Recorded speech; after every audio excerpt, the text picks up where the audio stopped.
About 3.5 billion years ago, Earth was still in its early primitive state. A massive spacecraft slowly descended upon the young Earth. After one being stepped out from the ship, it departed, leaving him alone on Earth. He removed his cloak, opened a container, and drank its contents in one gulp. Soon, his body began to decay and dissolve, and his DNA started to break apart. Moments later, he fell into a waterfall, and his restructured DNA merged with the flowing river. And thus began the origin of humankind. The year is now 2089. Archaeologists Dr. Shaw and Charlie discovered ancient cave paintings. The paintings depicted a star map, all pointing to a distant star system. This led Dr. Shaw to believe that the system might hold the secret to human origins. She decided to seek out this mysterious planet. Soon after, a research vessel named Prometheus set out to search for humanity's beginnings. On board was an android named David, responsible for the ship's daily operations. Except for reproduction, David's abilities far surpassed those of humans. He spent his days playing basketball, watching films, and studying different languages. After 2 long years of travel, the ship signaled its arrival at the destination. David entered the cockpit and slowly opened the ship's front shield. Before him appeared the planet they had come to find. He then began awakening the crew members one by one.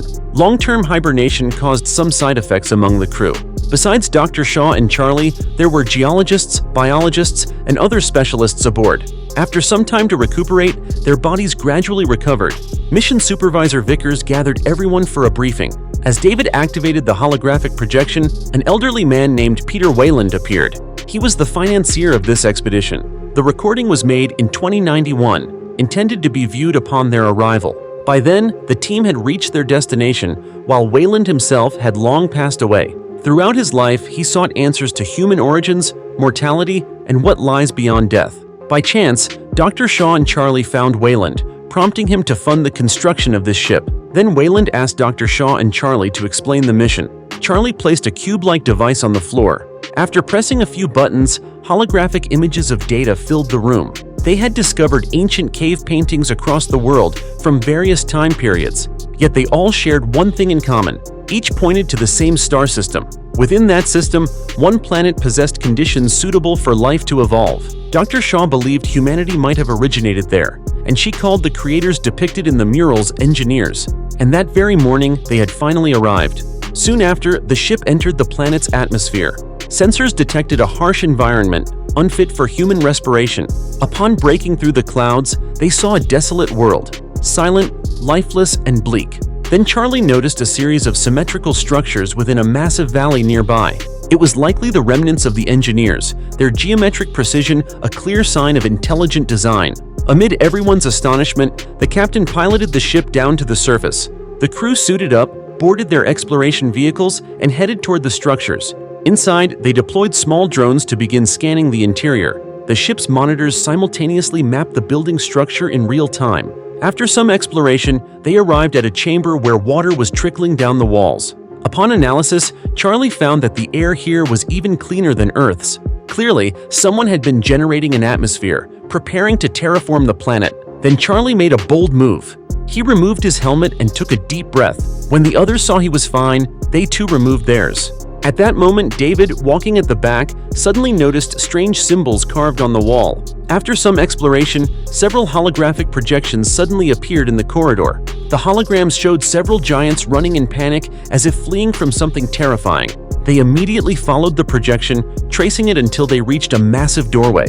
Lying before the gate was a decapitated alien corpse. It seemed the head had been severed when the gate closed. Dr. Shaw quickly performed a carbon analysis and discovered the body had been dead for 2,000 years. Terrified by the sight, the geologist Fifield began to panic. He and a biologist named Milburn decided to head back to the ship.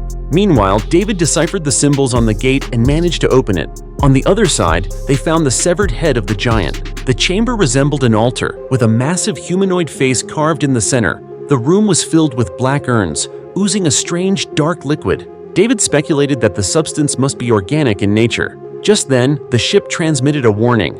A massive storm was approaching, and they had to evacuate immediately. Hearing this, Dr. Shaw quickly sealed the head inside a containment bag, but David quietly took one of the black urns for himself. Upon returning to the ship, they realized that Fifield and Milburn had never made it back. They were lost inside the structure, and with the storm raging outside, the captain decided to rescue them the next morning. Back in the lab, Dr. Shaw began scanning the head, discovering that its outer layer was actually a helmet. When David removed it, they saw a face almost identical to that of a human. Newly formed cells were still active on its scalp. The discovery thrilled Dr. Shaw, and she decided to stimulate the head's nerves to make it believe it was still alive. Soon, under the influence of chemicals, the head began to twitch and move. However, the dosage was too strong. The head convulsed violently and eventually exploded. Yet in the final DNA comparison, Dr. Shaw was stunned to find that it perfectly matched human DNA. These giants, she concluded, were humanity's creators, the so-called engineers. Meanwhile, inside the structure, the two lost men had also stumbled upon the altar. The urns on the ground had completely leaked their black liquid. From the black ooze, a hammerhead-like creature suddenly emerged, making them both extremely nervous. Fifield tried to approach it slowly, but the creature lunged, wrapping tightly around his arm.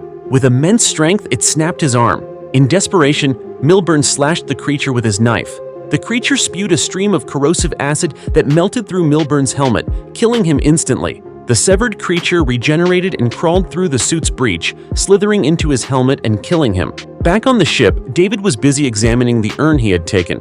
He extracted a gelatinous substance and carefully sliced off a sample. Inside, he discovered it contained the same mysterious black fluid. To test its biological effect, David collected a single drop. Then he found Charlie and secretly mixed the droplet into his drink while pouring wine. Unaware, Charlie drank it all in one gulp. Later, Charlie went to see Dr. Shaw, who shared the shocking DNA discovery with him. That night, they shared an intimate moment together. By the next morning, the storm had passed. The team geared up to return to the ruins and retrieve Fifield and Milburn, but all they found were the two men's horribly mutilated bodies. At the same time, Charlie began showing signs of infection, weak, feverish, and in agony. With no other choice, they decided to return to the ship. By the time they arrived, Charlie's condition had worsened drastically. To prevent a possible outbreak, Vickers blocked the ship's entrance and refused to let them aboard. Fully aware of the danger he posed, Charlie begged Vickers to end his life, and she burned him where he stood. Watching the man she loved die before her eyes, Dr. Shaw collapsed in grief.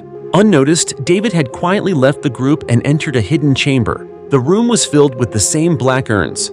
At the far end, he discovered the control room of a massive circular ship. After some tinkering, he managed to activate another holographic recording. As he watched, he realized the engineer's technology was vastly superior to humanity's. They had planned to carry the black liquid to destroy Earth, but something went horribly wrong before takeoff, causing their mission to fail. When the hologram ended, David noticed something. Inside one of the stasis pods, an engineer was still alive. Soon after, Dr. Shaw regained consciousness. After David's examination, he revealed that she was 3 months pregnant, but Shaw knew very well that she was infertile. This was utterly impossible. She insisted on removing the thing inside her, but David refused to let her. He was eager to learn what form the black liquid would take once passed through Charlie into Shaw's body. He injected her with a sedative, intending to place her in stasis and bring her back to Earth for study. Soon, 2 crew members in hazmat suits entered, ready to escort her into the pod. But Shaw suddenly awoke, attacked them, and escaped in the chaos. Fighting through the pain in her abdomen, she rushed to Vickers's private medical pod. She programmed it for an emergency C-section to remove the foreign organism from her body. The machine began its operation and soon extracted a squid-like creature from her abdomen. The creature would later be known as a trilobite. Terrified, Shaw stumbled off the table and fled the chamber. By accident, she found herself in an unfamiliar room. Inside sat an old man, Peter Wayland, who was, in fact, still alive. He had been in stasis aboard the ship, waiting to awaken upon reaching the destination. He was desperate to uncover the secret of humanity's creation, believing that if humans were made, there must also be a way to extend life. But Shaw recounted what she had witnessed and warned that the engineers posed a grave danger to humanity. Wayland challenged her, asking, "Don't you want to know the secret of human life?" Moved by curiosity and scientific drive, Shaw reluctantly agreed to go with him. Meanwhile, Vickers went to see Wayland alone. She was in fact his daughter. She had come on this mission to prove she was capable of inheriting his empire. But Wayland dismissed her coldly, showing no belief in her worth. Soon after, the group prepared and headed toward the circular alien ship's control chamber. They opened the engineer's stasis pod, and upon awakening, the being reacted violently, just like a human might. Wayland immediately ordered David to ask the engineer, in its own language, how to extend life. The engineer gave no answer.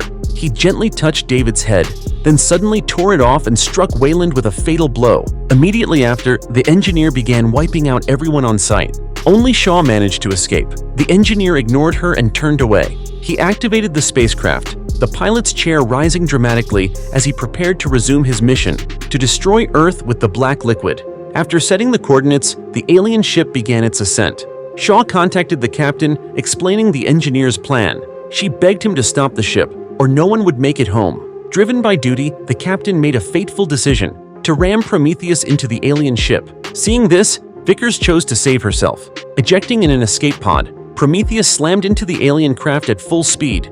A deafening explosion followed, and the ship began crashing toward the ground. Tragically, Vickers was caught beneath the falling wreckage and was crushed to death. The surviving Shaw returned to the escape pod to gather supplies. To her horror, she found the creature she had extracted, the trilobite, now grown to an enormous size. Just then, David contacted her, warning that the engineer was coming for her. Moments later, the engineer burst into the room. In a desperate move, Shaw opened the pod, releasing the monstrous trilobite. The creature quickly latched onto the engineer, and Shaw used the chaos to flee. The engineer struggled violently, but was ultimately overpowered and devoured. Once outside, Shaw collapsed to the ground, weeping uncontrollably. Then David contacted her again, revealing that there were more ships hidden beneath the surface. If she wanted to leave the planet, she would have to work with him. He explained that he could pilot an engineer's ship if she would come and rescue him. Without hesitation, Shaw went to find David, but her destination was not Earth. She intended to take the black liquid to the engineer's homeworld, determined to find the truth. Why did they create humanity? Only to try to destroy it. Soon, an alien ship soared through the sky and disappeared into the distance. Back in the escape pod, the engineer's body began to convulse, and from his chest burst a creature resembling a xenomorph. That creature was called Deacon, and thus, the movie comes to an end.